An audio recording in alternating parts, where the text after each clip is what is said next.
is a land of forgotten kingdoms. Great African empires of the Middle Ages provided the ivory and gold that fueled the Renaissance in Europe. Yet in later centuries, Arabs and Europeans, the very people who benefited most from Africa's bounty, conspired to deny the continent its great legacy.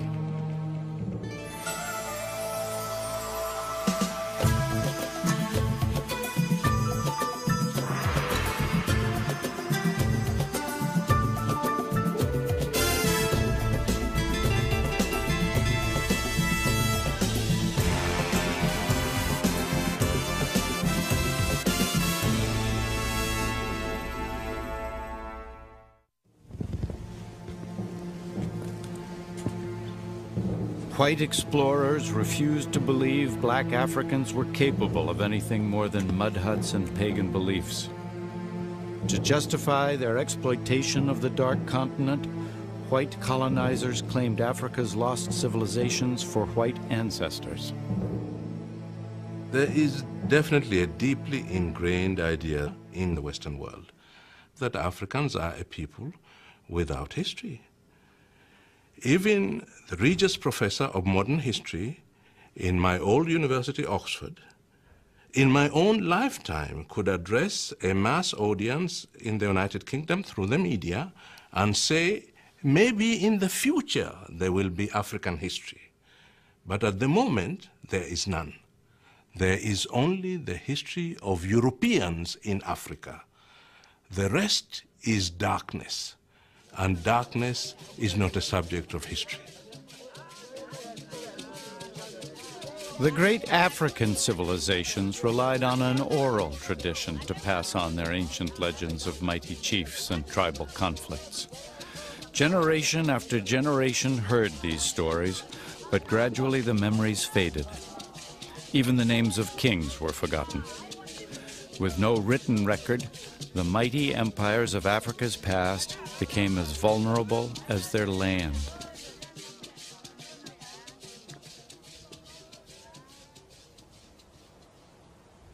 "800 years ago, this rugged terrain near the South African border with Zimbabwe was the site of one such kingdom. All outward signs of their civilization have long vanished, yet the local Venda people know, through whispers from their ancestors, that great kings and queens were once buried here, high above the bushveld on the summit of a cliff. A burial ground created with thousands of tons of soil carried here to cover the bare rock of the clifftop.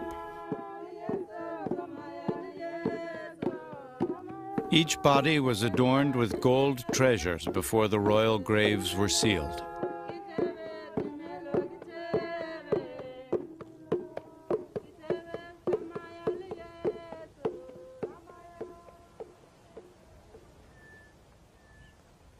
Eight centuries later, in 1932, an Afrikaner adventurer with a thirst for gold persuaded a local villager to take him to the ancestral burial site of Mapungubwe. Today, Ernst van Graan, grandson of the explorer, retraces that journey. Well, my grandfather, he was a treasure hunter. He was always interested in finding gold, and he was actually looking for this place for almost 5 years. Centuries of superstition had protected this royal burial ground from theft. Their guide dared not even look at this sacred hill, fearing he would be struck blind. The local Venda people, they call this hill Mapungubwe, the hill of the jackal. And they call it the hill of the jackal because they believe there's evil spirits and things going around there. When they approached the hill, there was these vertical cliffs, and it seems to be impossible to get onto the hill. And then they found this secret passage going up behind me.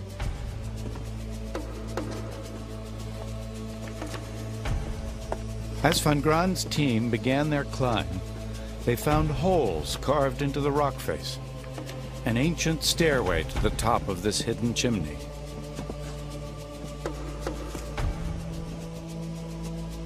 They feared the climb to the royal burial site could well be booby-trapped, with giant boulders poised to fall and crush them at any moment. But their ascent was safe. They were about to uncover some of the last remaining royal treasure in all of southern Africa. Normally, recovered gold objects were destined for the melting pot. Another important chapter in African history would have been doomed. And originally that was their plan. Luckily, at the last moment, Van Graan Jr. suffered a pang of conscience. Among the finds were a golden scepter and a gold rhinoceros. Small trinkets compared to Tutankhamun's treasures, yet they were the few precious remaining links to a long-forgotten past.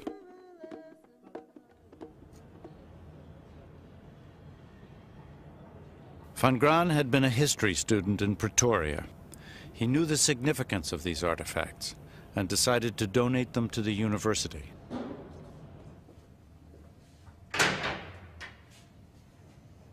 Though rescued, these treasures remain hidden from public view, locked away in archaeology department vaults.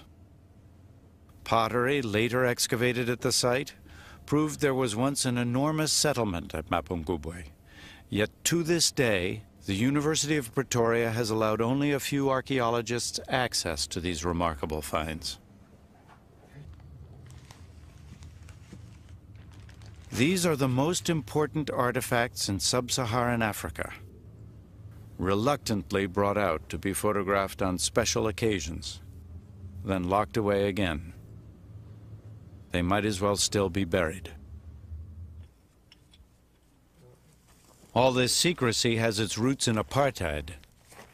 Dutch settlers maintained that blacks and whites had arrived in the area at roughly the same time, giving them equal claim to the territory. When radiocarbon dating placed Mapungubwe as early as 1200 AD, white South Africans were stunned. They refused to believe blacks had arrived in the region more than 400 years earlier than the first white settlers. The Afrikaner scientists tested and retested Mapungubwe, making it one of the most radiocarbon dated sites in all of southern Africa. Yet the result was always the same, 1200 AD. With many white settlers in southern Africa, much of their argument had rested on the proposition much of this land was, in any case, free of African people. What do you mean it belongs to Africa?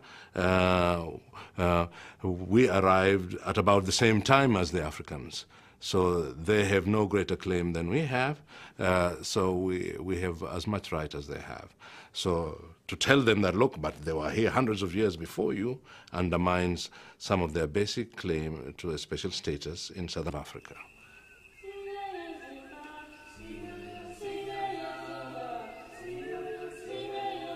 This civilization was ancient, it was prosperous, and it was black.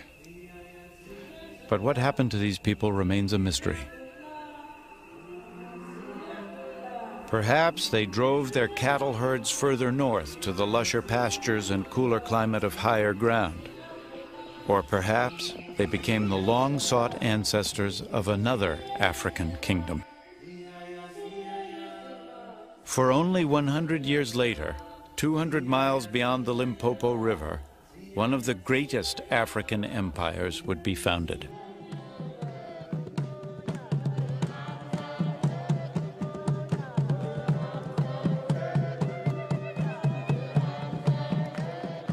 While Europe was in the Middle Ages, southern Africa was dominated by the Kingdom of Great Zimbabwe. Their kings ruled from a court enclosed by a colossal circular wall, over 25 feet high and 16 feet thick. Little is known about the empire. Even the names of their kings are now forgotten. We do know they owned thousands of head of cattle and provided ivory and gold to Swahili merchants on the East Coast. the first link in Africa's trade network with the world. Today, the country of Zimbabwe takes its name from this ancient kingdom. Zimbabwe means Great House of Stone. Until recently, its real history was denied by white people. They were convinced that black Africans could not have created such monumental structures.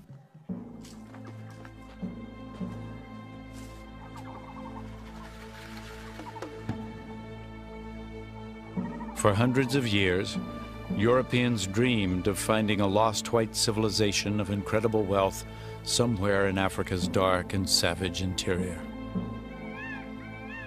Karl Mauck, a German explorer, had heard tales of ancient stone ruins in unexplored territory north of the Limpopo River. He searched for months before finally stumbling across these magnificent remains.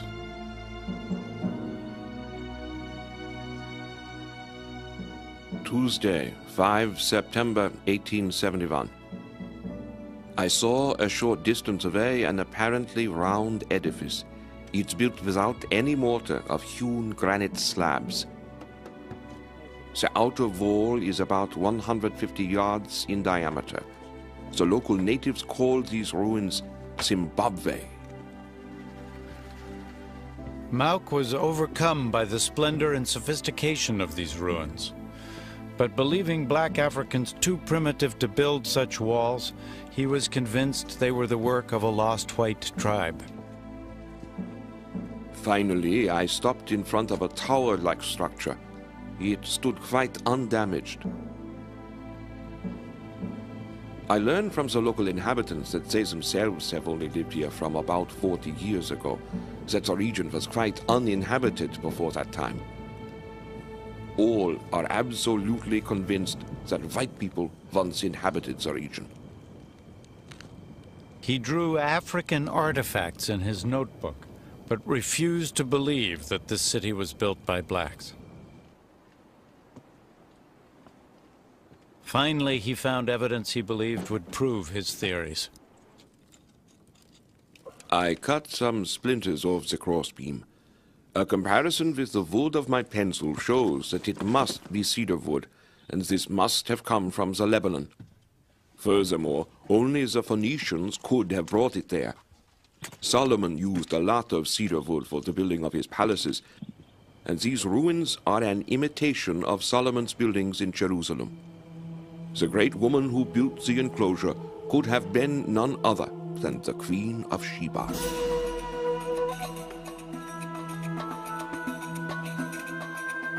This place, according to Mauck, was biblical Ophir, the city of gold.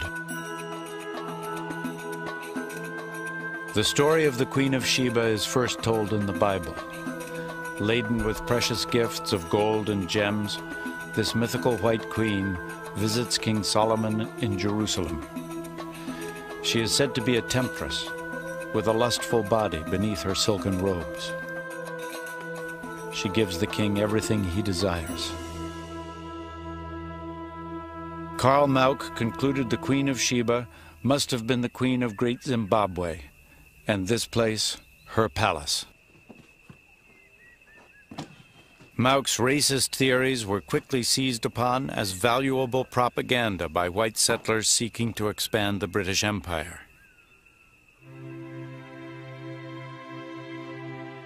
Any proof that whites had been here in biblical times would help justify their new exploitation of the region.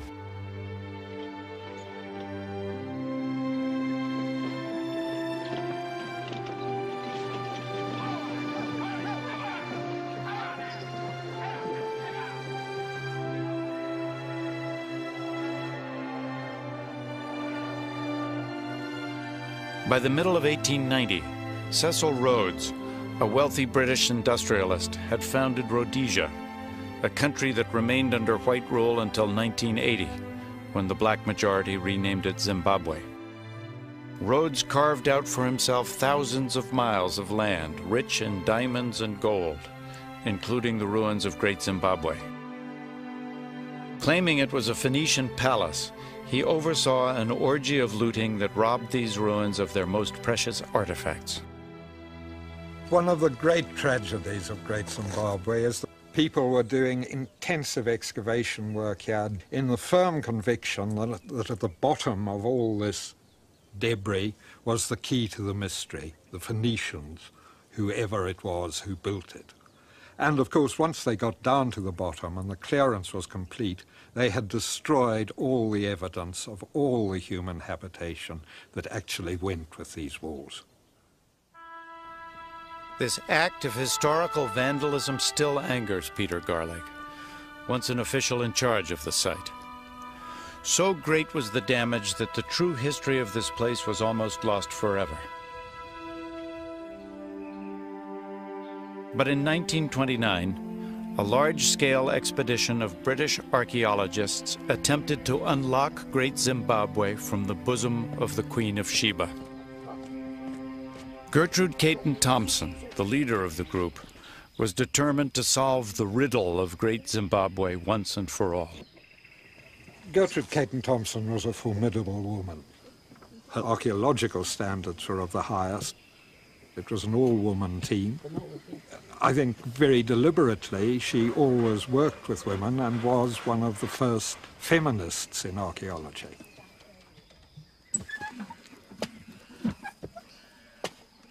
After weeks of digging, her team still hadn't found enough material to date the site. Demoralized, they sought another area worth exploring. Caton Thompson needed to locate unpillaged ruins.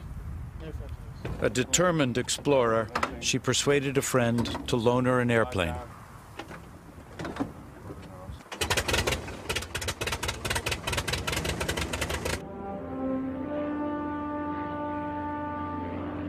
As she swept past the back of the Acropolis, she noticed an uncharted path to the top. It was obscured by vegetation and led to a new set of walled enclosures.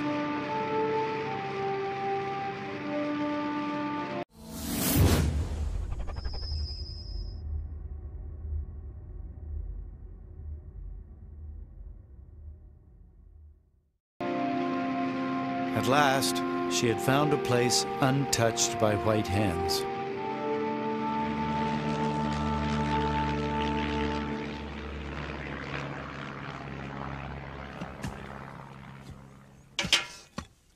The work began the following day. They would eventually collect all the proof she needed. Her conclusion: ancient Bantu people had built Great Zimbabwe in medieval times, starting around the 11th century. But her report was not popular among white Rhodesians. Gertrude Caton Thompson's work gave her the highest reputation among the academics and scientists.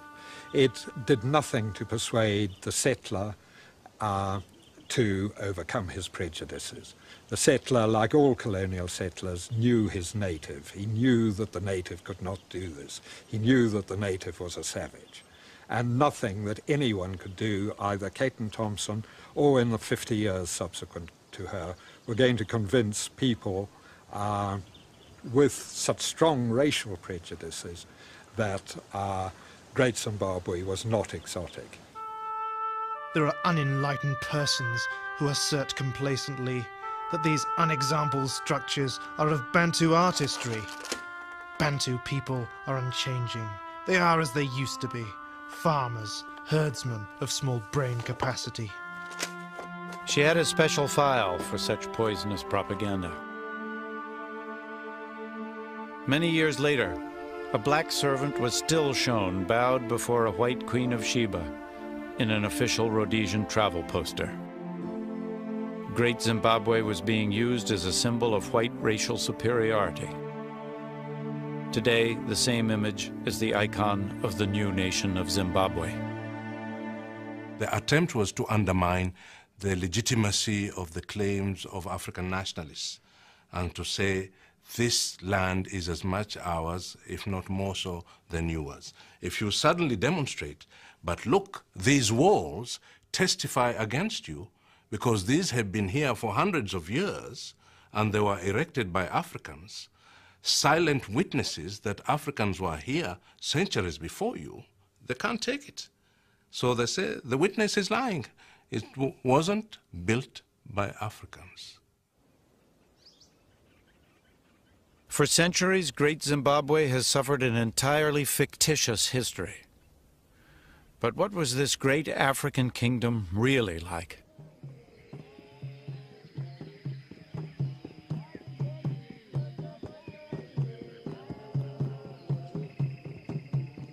In its heyday during the 14th century, Great Zimbabwe was a thriving metropolis, unique in all of Africa.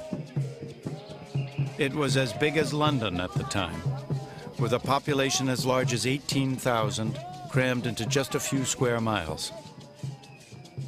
Inside its great stone walls was sub-Saharan Africa's oldest known urban culture. The noise must have been overwhelming. Smoke from hundreds of cooking fires would have darkened the sky. It was the capital of an empire that stretched for thousands of miles and contained hundreds of mini-Zimbabwes, each with its own ruler. In Great Zimbabwe, a king's influence carried on long after he died. Spirits of ancestors remained an ongoing presence, both as powerful rulers and spiritual advisors. Today, the local Shona people are thought to be descendants of the people that built Great Zimbabwe. In modern Shona culture, the spirits of ancestors are still regularly contacted through a ceremony performed by a medium in a cave below the Acropolis ruins. The Shona are very religious people. They believe strongly that their ancestors are not dead and gone forever, that they are alive. Through their mediums, they can punish them, they can bless them, they can pray for them. And therefore, if you don't follow what they say, you are likely to come into misfortune. Stan Mudinge, a Zimbabwean government minister, has studied the ancestors of the Shona people.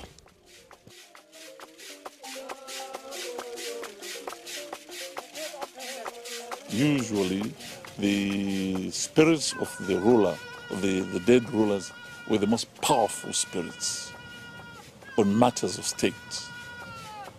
And these spirits possess mediums, and they become, in every respect, the emperor back in human form.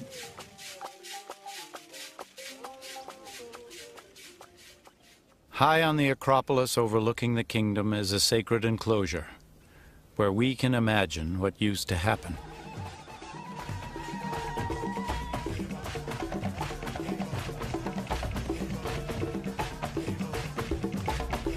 During times of trouble, the king would come here to pay tribute to his ancestors and ask for guidance from his spirit medium. The medium would work himself into a trance and be taken over by the spirit of a long-dead ruler.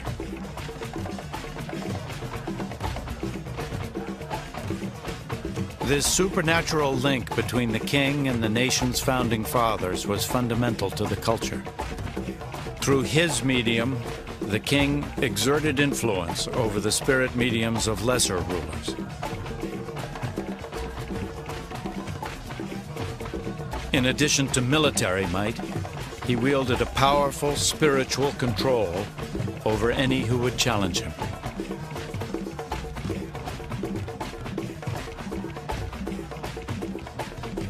You didn't need a huge army to control. You had control psychologically. You could make people peaceful. You could make the pronouncements which people will follow and will obey. These great stone birds were symbols of that power and are among the few icons to be salvaged from this sacred place. This was a civilization which represented the highest achievement of the Bantu-speaking people in this part of Africa. The wealth which they accumulated enabled them to build such massive structures as they have built here at Great Zimbabwe. Especially down there in the valley, I think there was sheer arrogance pomposity, the great madness which seized Louis XIV to build the great Versailles Palace. That was not a place for one man to live in. That was making a statement of his wealth, the significance of his country, and what he thought of himself. And the same madness seized the people here and built these huge, magnificent stone structures which we now admire. Great Zimbabwe was constructed over several centuries by a devoted people. 1 million stone blocks were shaped just to build the outer wall. Each subject paid tribute to the chief with 7 days of labor each month, not slave labor. They built this monument to honor their king and provider. The original builders of these walls came to granite outcrops like this one. Today they still quarry blocks, as they have for centuries, to repair the broken walls of their ancestors. By heating the granite with fire and throwing water along the fault lines, the rock shatters into thick slabs.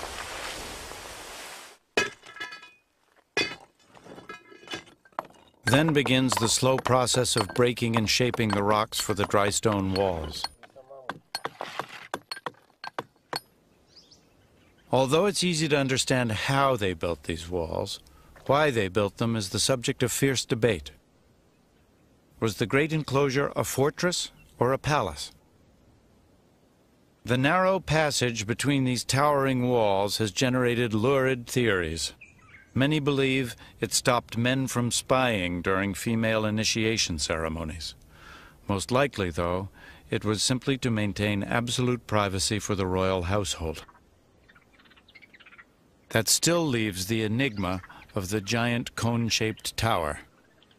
The first Victorian investigators focused in on it as a sexual symbol, as a male penis in stone. This has been resurrected on several occasions subsequently, but there is no evidence, either in its form, its decoration, to suggest it. There are fragmentary traditions that suggest that it represents in stone the great clay grain bins in which the staple food was stored. And this makes some sort of sense of the monarch, the king, as provider of his people's food. Funding this vast construction in the 1300s required a booming economy. And the source of that wealth was cattle. A chief's status was based on the number of cattle he owned. A rich man would have many cattle, so he could afford many wives, who would bear him many children, who would provide more labor to cultivate more land. During the dry season, when there was little work, farmers became gold miners.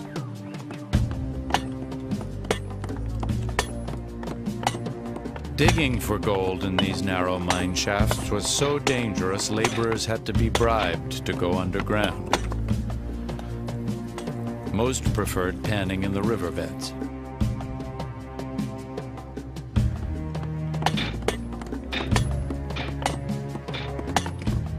Gold was the monopoly of the king. He paid his miners in cattle, reserving the gold for himself for exchange and barter with the Swahili merchants of the East African coast.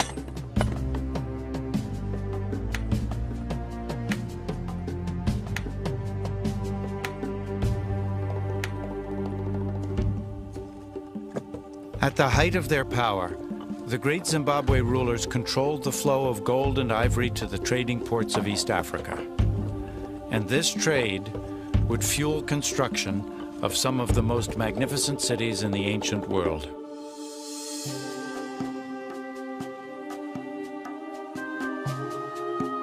In the 14th century, Africa's Swahili coast was an exotic place, described by Arab sailors as vibrant and affluent, with the most beautiful and well-constructed towns in the world.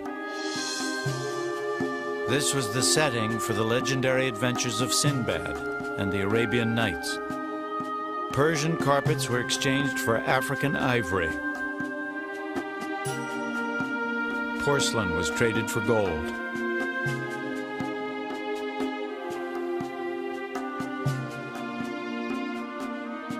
Merchants who came from India and Arabia, even from the Far East, had to deal with Swahili brokers, medieval middlemen, who were their only link to goods from Africa's interior.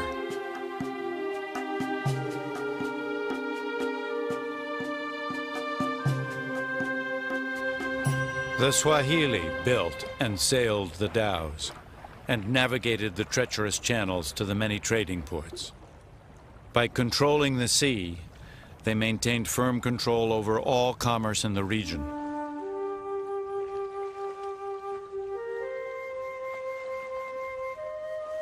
Every year, hundreds of boats awaited the monsoon winds to carry their goods back to the Middle East. By the 10th century, gold, ivory, and quartz were pouring into the Mediterranean. Commerce on a scale not seen since Greek and Roman times. This prosperous coastline had ports and cities that stretched 1,800 miles from present-day Somalia to Mozambique. Their trade networks extended from Arabia to India and on to China. In the 15th century, the Swahili even exported a giraffe to China, causing a sensation at the imperial court.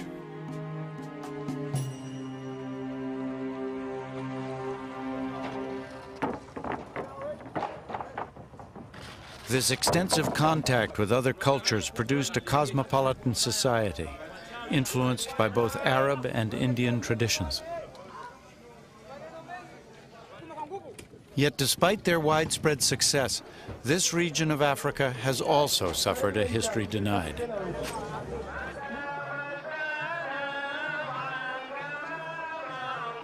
The confusion can be traced back to the first Arab traders and the introduction of Islam. The Swahili adopted Islam 1,000 years ago, and this shared religious code helped create mutual trust in business deals. The call to prayer would have brought together the Arab traders and the African merchants. They would have washed in cisterns like these, then entered mosques as grand as the medieval cathedrals of Europe.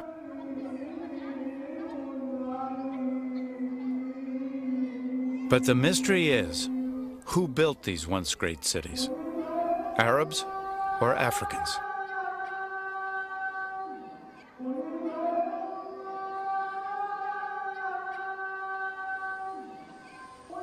Archaeologist Mark Horton is studying the ghost towns of Africa's coast. He has revolutionary ideas about their origin.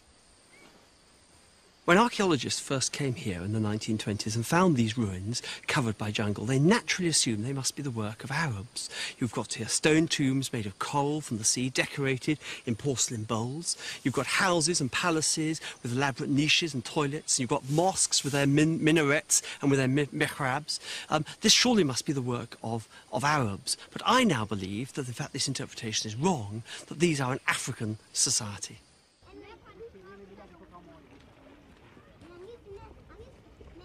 The raw material for these towns was mined from coral deposits. Until recently, it was assumed Arab settlers used African slaves to build their mosques and palaces. Once again, many found it hard to imagine Africans constructing permanent buildings.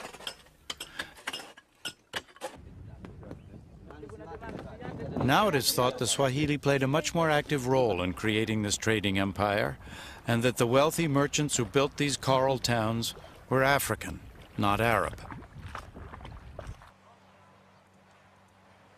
It's a complicated story to untangle. By the 18th century, long after many of these coastal cities had gone into decline, the east coast of Africa was actually ruled by Arab sultans from the island of Zanzibar. To support their territorial claims, they insisted Africans were mere bystanders in the development of Swahili civilization. For 10 years, Mark Horton has been helping the Swahili rewrite their history and lay claim to their rightful legacy.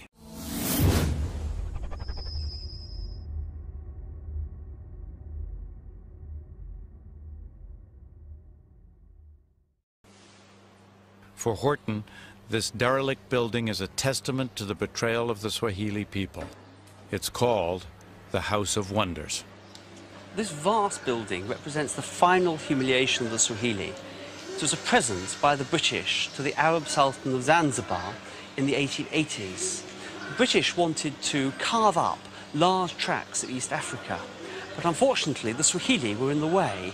They were the people who'd lived there for thousands of years. And so they pretended that the Swahili had no history, it was simply Arab history. And by giving this building to the Arab Sultan of Zanzibar, it was possible to create a whole new myth about the history of East Africa. And that is why we no longer have an idea of who the Swahili were.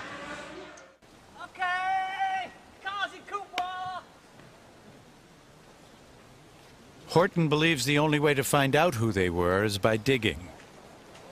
His goal?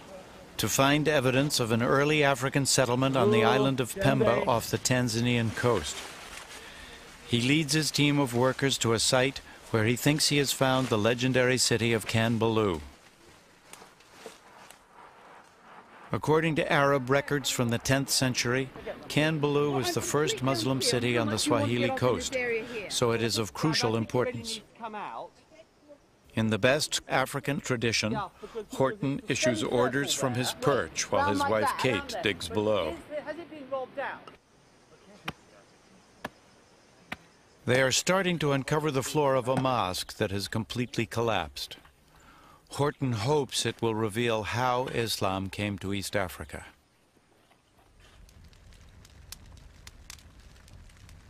An old Arab legend offers one explanation. Abdul Juma, Zanzibar's chief archaeologist, turns it into a campfire story for the weary workforce. It comes from the journal of an Arab explorer.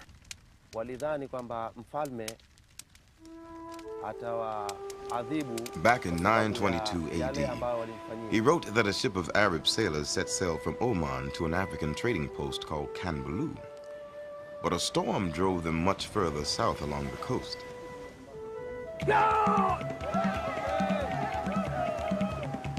Now, the people of this coast were reputed to be cannibals, so the sailors feared for their lives.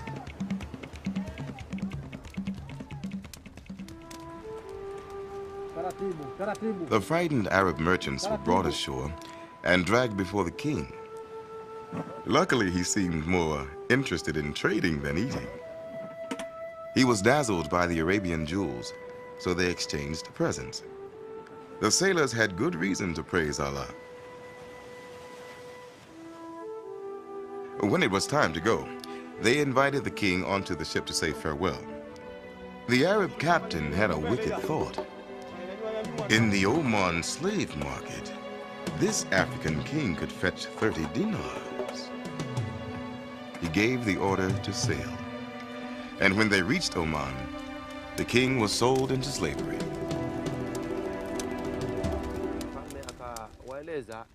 Over the next year, the king learned Arabic and studied the Quran and eventually became a devout Muslim. Then one day he escaped from his master and walked back thousands of miles to his village. Several years later, the Arab captain who had betrayed the king set sail on another voyage to Kanbalu. Once again, their ship was blown south. Once again, they found themselves off the land of Zanj. The Arab merchants were stunned to see the king they had sold years before and begged for mercy. "Go, you traitors," he said. "If I have forgiven you, it is because through me you have introduced my people to Islam. So in future, when Muslims come here, we will treat each other like brothers." This time, the king did not see them off.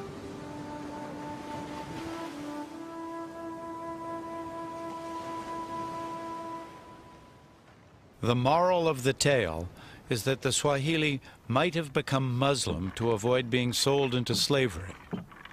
Horton thinks the spread of Islam along the Swahili corridor was a kind of insurance policy against the Arab slave trade.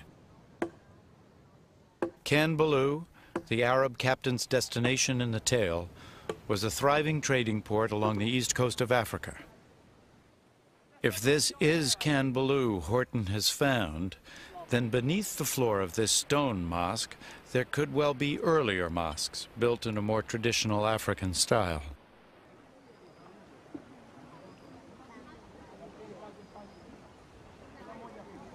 On this beach, the temporary fishing village has a wooden mosque. Swahili only live here during the fishing season, as they have for 1,000 years. But they always build a mosque, one probably similar to the very first Swahili mosques. So, Mark, this is a timber-built mosque with thatch, typical of early mosques on these villages. Right. And when they abandon these, they graduate to one made of mud? Yes, mud and timber mosques. And usually it becomes larger than this timber mosque. And then, again, one then has a stone one? Yes, they built a stone on the same spot. One on top of another. On top of another.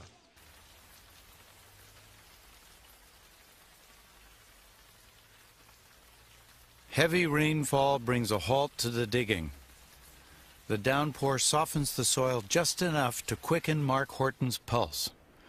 Beneath the stone mosque, they begin to find remnants of two wooden mosques, one on top of the other, the earliest dating back to the 8th century. This place is probably the site of Khanbalu. We know from historical evidence that Khanbalu is the first place on the East African coast with Muslims. Perhaps this is the first structure that I'm kneeling on, the very place that the Muslims came to East Africa.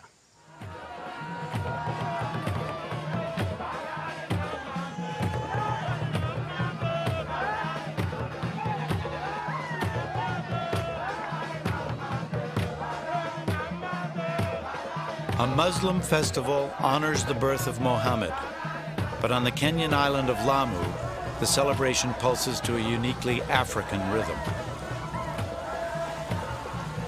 The clans race dhows around the archipelago and surge along the harbor front. Islam may have come from Arabia, but this is a Swahili celebration in a Swahili town. Yet even many Swahili continue to believe the foundations of their civilization are Arab. Some of the confusion was self-perpetrated in the sense that many Muslims among the Swahili people preferred to identify themselves in Arab terms. So they added to their racist tendencies of outsiders who wanted to deny Africans any credit anyhow. So these Muslims had quasi-religious reasons for self-Arabization. And Western observers had racist reasons for crediting the Arabs with Swahili civilization. And the two forms of reasons converged to create the confusion.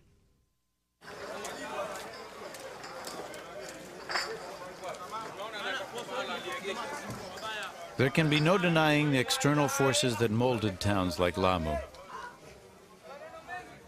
The intricate wooden carving on doorways is a typical Swahili feature.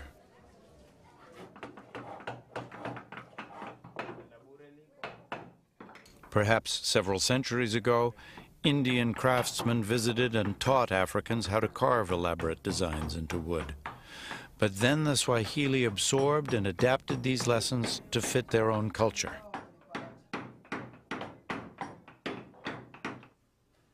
Perhaps Persians introduced the ornate designs carved into the walls of houses. But today, Swahili craftsmen practice the art of molding wet plaster.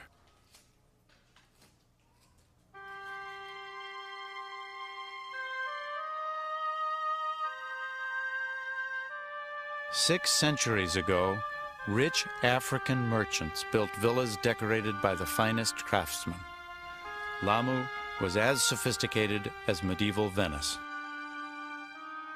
These opulent houses were built on the foundations of the Arabian and Indian trade.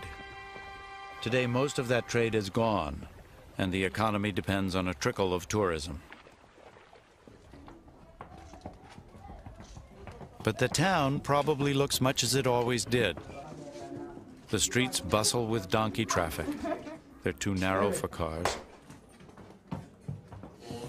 And the original open sewer meanders through the alleys. Lamu's labyrinthine streets are mirrored in those of many ghost towns along Africa's east coast. During the 16th century, hundreds of these towns fell into ruin. It's not obvious why the flourishing commerce came to an end. Everyone benefited from the trade. The gold diggers of the interior, the Swahili middlemen, the sailors, the merchants, and even consumers around the medieval world from Europe to China. Perhaps the fortunes of rival merchant families ebbed from generation to generation, much as corporate dynasties rise and fall today. Perhaps the bubonic plague brought worldwide recession and the demand for African commodities fell. It was the end of a glorious era for the kingdoms of Great Zimbabwe and the Swahili coast. By the end of the 1500s, the buildings would lie forgotten, but their cultural legacy would suffer an even worse fate. All societies select what they want to remember, but only Africans have been totally denied a history of their own for so long. But remember, this is where our species began on present evidence. This is where the first humans walked on Earth. So the first habitat of the human species seems to be the last to be properly understood. We are paying a price for not understanding it.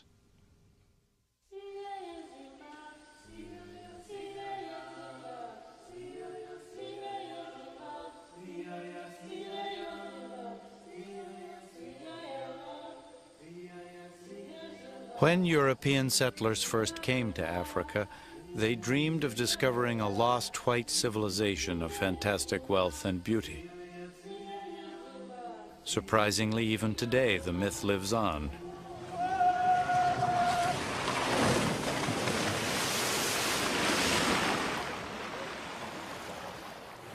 This is South Africa's lost city, a living monument to an imaginary lost white tribe. It's part of the Sun City Resort, one of the most luxurious theme parks in the world.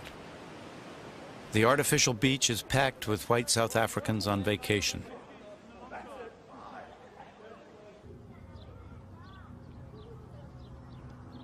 A labor force of several thousand black South Africans keeps the dream of the lost white tribe alive. Each night, they return to their shanty towns, discreetly hidden behind the hills.